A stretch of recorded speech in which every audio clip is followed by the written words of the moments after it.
Well, welcome to the ancient world and to a study series that aims at helping us explore some of the big ideas of the Bible. Some of these ideas we may have overlooked before because they're a bit hard to grasp. And we're going to do some time traveling, obviously, back to a world of 4,000 years ago, thereabouts. And curiously, so much of the language issues that we face in the Bible start right at the beginning of Genesis.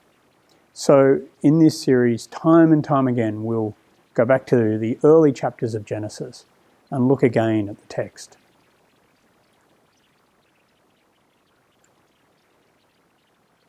So this ancient world that we're talking about, we're interested in the full range from Egypt through what became Israel, through to Mesopotamia, and the thought worlds that those places developed.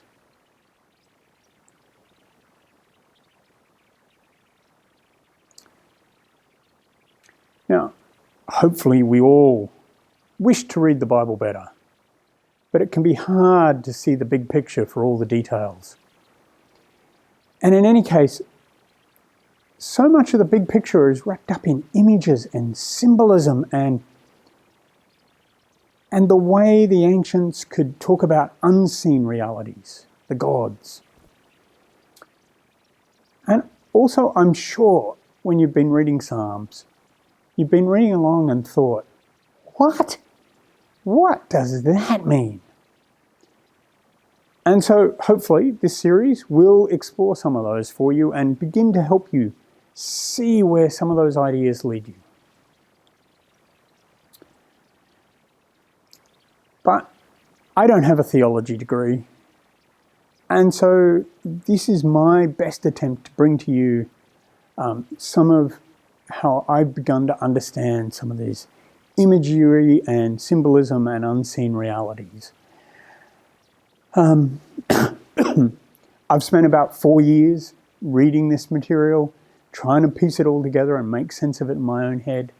So while the basic material for this comes from well-known authors, well-known theologians, the piecing it together, then this series is my work, my thinking it through, my trying to help people to understand some of this stuff. And I don't have all the answers, obviously. I have some of the good questions, though. So it's a beginner's guide to biblical imagery and the thought world of the ancient world.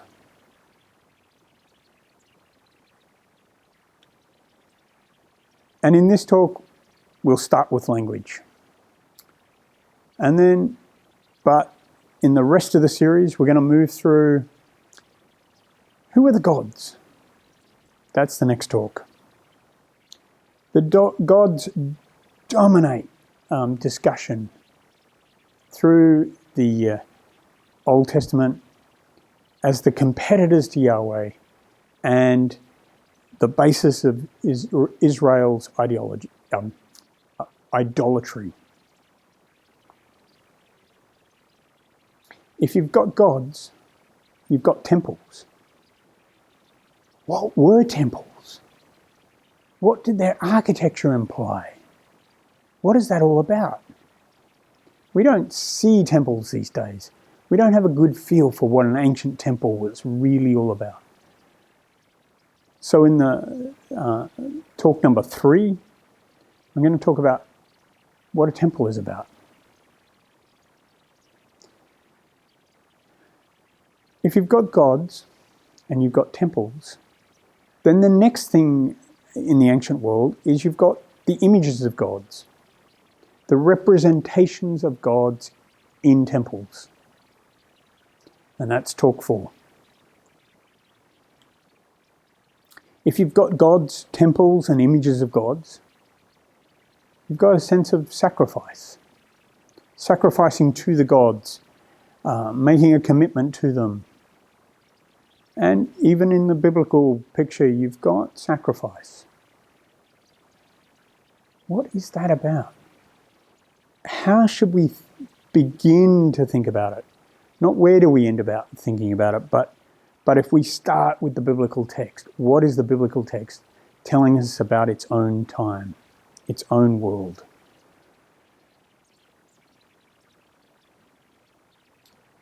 And then we have the conundrum of, particularly in Genesis, but right through the Bible, of Yahweh resting and commanding humans to rest, the whole Sabbath thing, and the conundrum, the puzzle of Jesus, how to express this, Jesus baiting the Pharisees over Sabbath all the time. Read the Gospels and Jesus has a thing about Sabbath. We need to figure that out. And then kind of underpinning lots of this is a thought about how the world works, the actual physical world. What is it? And we can summarize that in two words, seas and mountains. These two concepts are kind of prevalent in the Bible, and they're kind of important in the rest of the ancient Near East, Egypt and Mesopotamia. Two symbols that we should explore. And then within the biblical narrative, from the first chapter to the last, we're confronted with the idea of creation. But then we don't have just one new creation at the end. We actually have multiple new creations. There's Noah, there's the Exodus, there's Jesus, there's the coming Spirit at Pentecost for us, and then there's the age to come, as we might call it. So there's multiple new creations in the Bible. That is a crazy idea.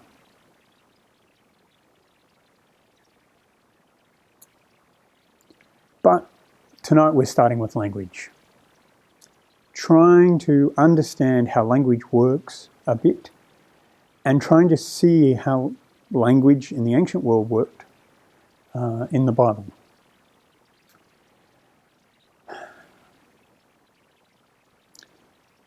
So let's think about a foggy day. I'm sure most of us have had foggy days. Wherever I live, we can often get them depending on the year.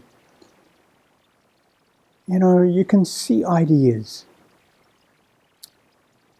You can see buildings, shapes, people, cars, but they're all a bit murky, and the further away they are, the less the outline makes sense. And then the sun burns through the fog, and suddenly everything is daylight. Everything is bright, burning clear. That's my goal for this. That some of these murky images become a bit clearer.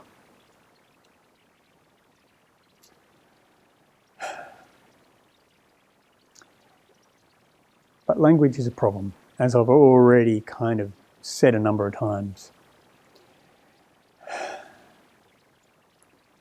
Think about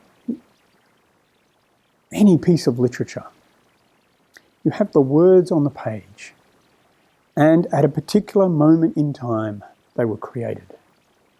And the author meant something by those individual words. They have meaning in a time and place, in a setting.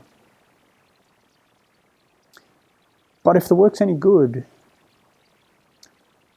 those words are not boring textbook words. They're alluding to other bigger ideas, bigger cultural events of the time, playing with ideas.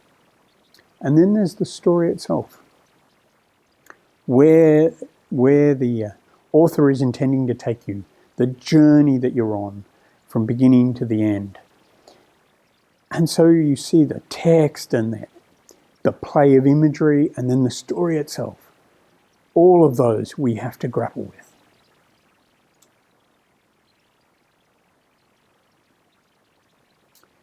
When we're reading anything, we're entering the mind of the author. That's the goal. We're entering their world and reading outwards from their place. We can't help but bring our world to it. But the more we can enter their world and look out, the more we will get into their text. In the ancient world, much literature was oral tradition. It was storytelling. Storytelling in cities or around campfires for many centuries before written language. The curious thing about oral storytelling is it can be updated. And you see this in the Bible with texts like, "And this place is still there." That's because there's storytelling, and as it gets formalized, somebody says, "Oh, we know where that is. It's still there." Once things get written down, you don't see that updating.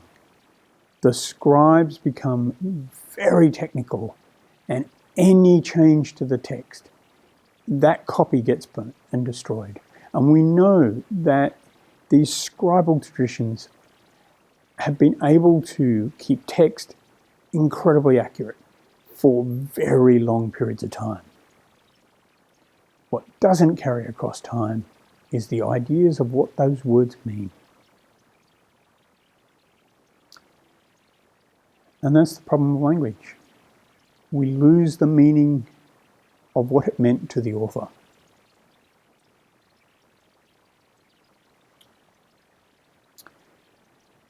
And while language, spoken word, is extremely old, we don't know how old it is. And because it was only oral, we may never know how long human beings have been speaking, telling stories around campfires. Written language, on the other hand, is quite young. The first written accounts were literally accounts. I owe you a bale of wheat and you owe me a sheep. That's our earliest written form of communications. And that dates to about 5,500 years ago. So only 3,500 BC. Incredibly recent. Wisdom lists, like we see in the Bible, they only date to about 2,500 BC. And the first copies of stories, like Gilgamesh, they only date from 12 to 1100 BC. Now, there may have been earlier versions, but that's the oldest we have. And remember, just to give a point of reference, the Exodus is about 1500 BC. So that then raises, when was the Bible formalized in written form rather than oral storytelling through generations? And that all gets a bit messy. There's different points of view, different arguments. I've read quite a bit. It's not easy to summarize. That could be a series all to itself. So I'll leave it that much of it got formalized in the Babylonian exile. But there were probably notes, bits and pieces before that then got compiled, plus the oral tradition, into the formalized text that we have now. That may be the story, but I'm not going to commit to that.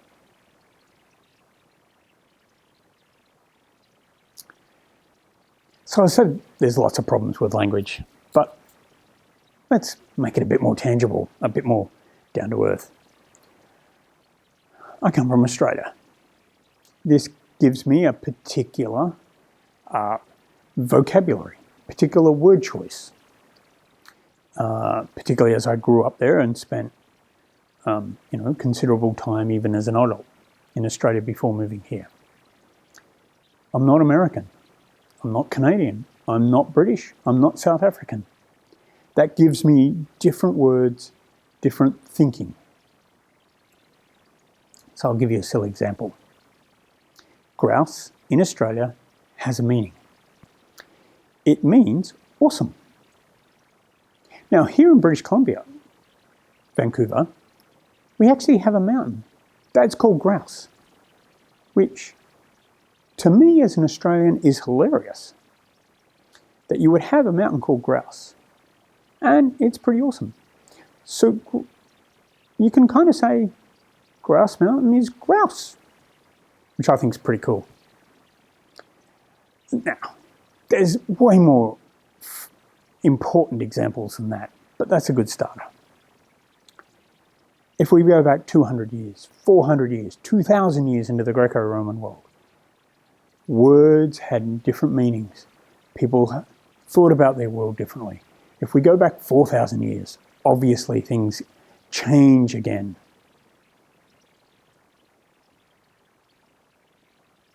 History, time, geography, peoples, they all matter. We are embodied people. Our timing matters.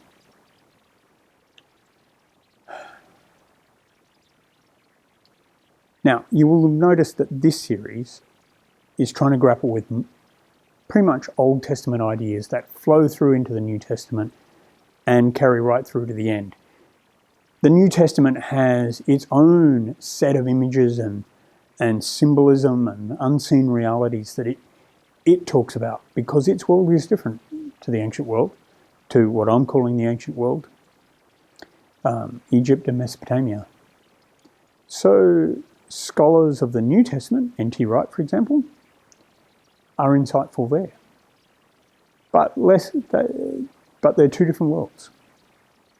So we have to merge them, but also keep them distinct. And people have been less concerned about the ancient world symbolism until quite recently, to really grapple with it. And lastly, it's important to say one more point. People cannot communicate in ideas that aren't invented. And there I want to stress communication. You can't communicate in ideas that aren't invented. You'll hear some theories of the Bible that, it's written in code and only we or some future generation will be able to understand it. That's not communication. The Bible wasn't written to us. It was written to an ancient people in their setting for their purpose. It's useful to us. It helps us. It's a great benefit to us, but it's not written to us.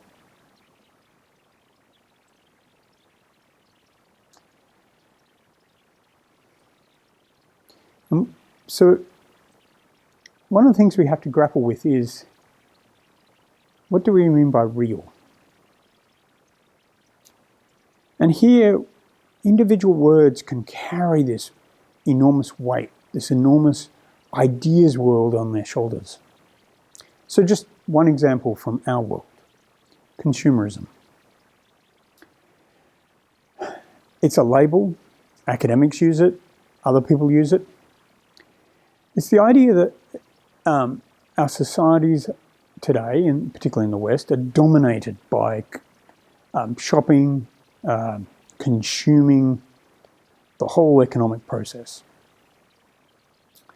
That to characterize our age would be that we are consumers. Now, you may think this is a bad thing, you might think it's a good thing. That's not the point. The point is, this idea summarizes where we are in history. Can you point to consumerism? Well, not really. You can point to behaviors, but that's not the big idea of consumerism. But just because you can't point to it, does it make it not real? No, I don't think so. It's a truth beyond a reality that you can grapple with, a reality that you can feel and touch. So sometimes these big ideas are more true of a time than the things that you can really grapple with, the things that you can really see and touch. I think that's important for the series that we're doing. Some of these ideas are more true than physical reality.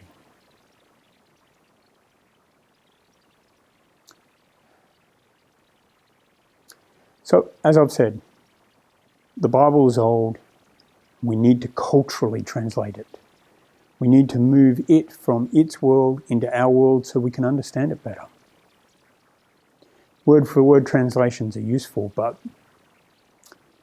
they don't move us to understanding.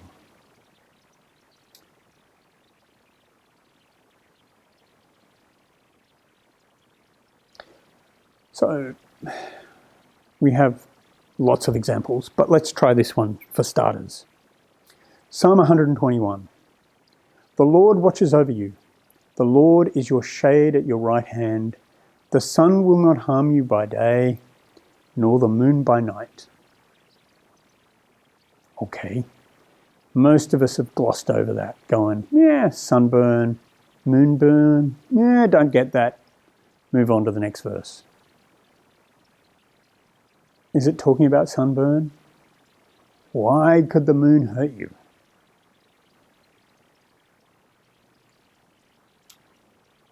So at this point, I recommend you go Google a YouTube video from 1994, the Lion King, Simba and Timon and Pumbaa talking about the stars and what they are and what they're made of.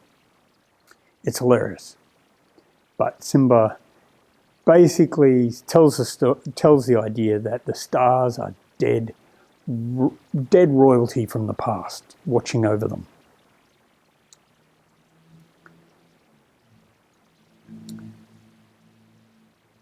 It's a humorous take.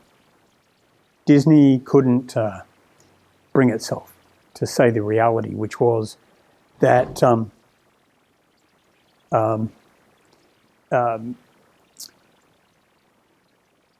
in the ancient world, the moon, the stars, the sun are gods, not dead royalty, not balls of gas.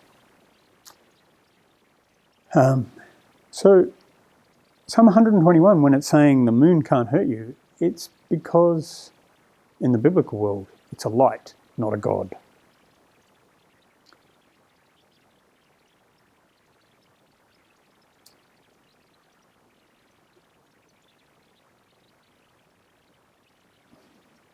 So, yeah, we'll leave it there. Listen to Genesis. Genesis 1. And God said, let there be lights in the vault of the sky to separate the day from the night, and let them serve as signs to mark sacred times, and days and years, and let them be lights in the vault of sky to give light on the earth. And it was so. God made two great lights, the greater light to govern the day, the lesser light to govern the night. He also made the stars. God set them in the vault of the sky to give light on the earth, to govern the day and the night, and to separate light from darkness. And God saw that it was good, and there was evening, and there was morning, the fourth day. So we see lights embedded in the hard vault.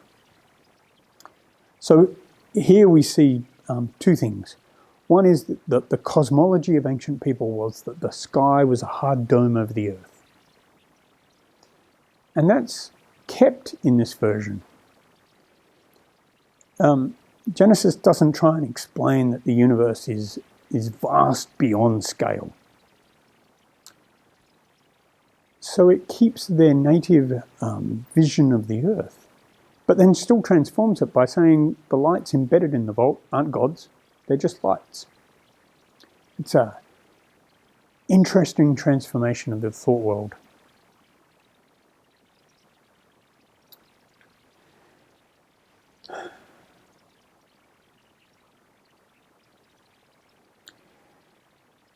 Now, we don't want to junk modern science. We know they're balls of gas. But we can live with it being lights in the sky. They are lights to us. So, accept the science. The universe is vast. We don't have a hard dome. But the text is saying they're gods. They're not gods. They're just lights.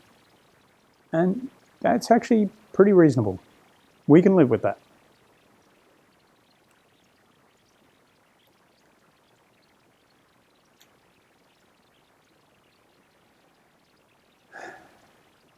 So as we move forward, this is the kind of discussion I want to keep going with the other topics.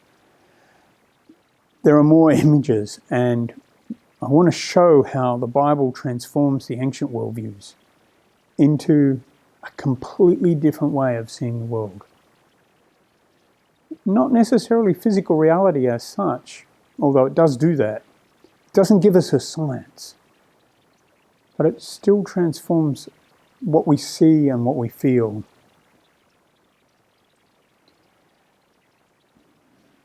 But that's as far as I want to go. I'm not going to be describing how that builds into the whole picture, the whole narrative of the Bible. That's above my pay grade. The church doesn't pay me enough. Church doesn't pay me at all. So I'll leave that to others. Next time, who were the gods? What were they up to?